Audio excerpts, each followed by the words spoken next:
Ma'am, शराब, cigarette, तंबाकू आदि खाने से क्या बीपी बढ़ रहा है? इन सब चीजों का सेवन कर रहा है, उसे बीपी बढ़ने की वजह से हार्ट अटैक का, किडनी फेलियर का, ब्रेन हेमरेज का खतरा अधिक होता है। सिगरेट, अल्कोहल और तंबाकू का उपयोग करने से हमारी धमनियों में पड़ने वाला दबाव अधिक हो जाता है, जिस वजह से ब्लड प्रेशर बढ़ जाता है।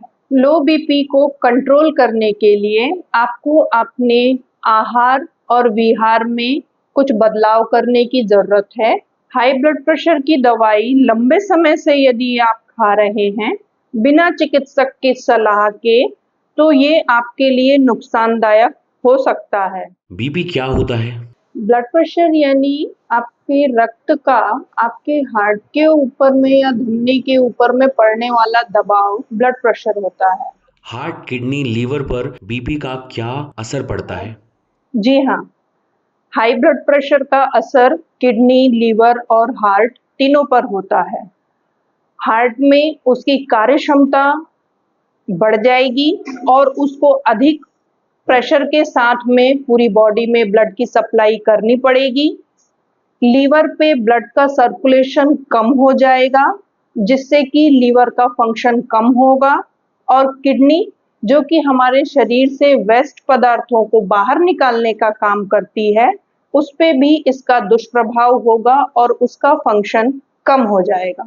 हाई और लो बीपी क्या होता है? देखिए, एक स्वस्थ व्यक्ति का नॉर्मल बीपी 120 से 80 mmHg माना जाता है।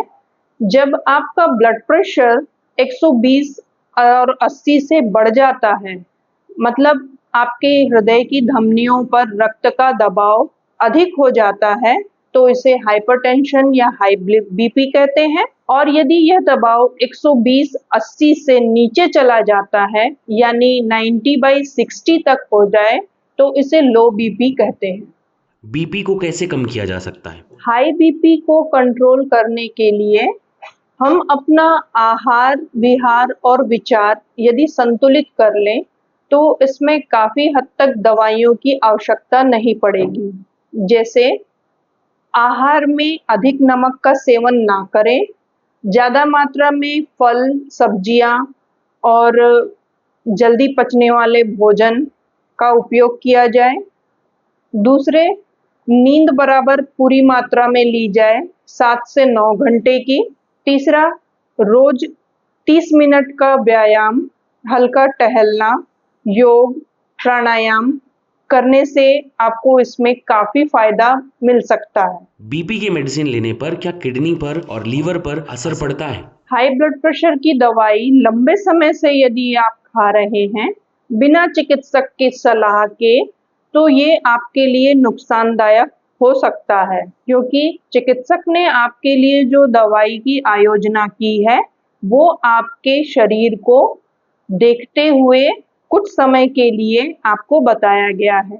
पर एक ही दवाई को आप लंबे समय तक लेते रहेंगे बिना किसी चिकित्सक के सलाह के, तो यह उचित नहीं है। ये आपके लीवर, किडनी, हार्ट तीनों को डैमेज कर सकता है।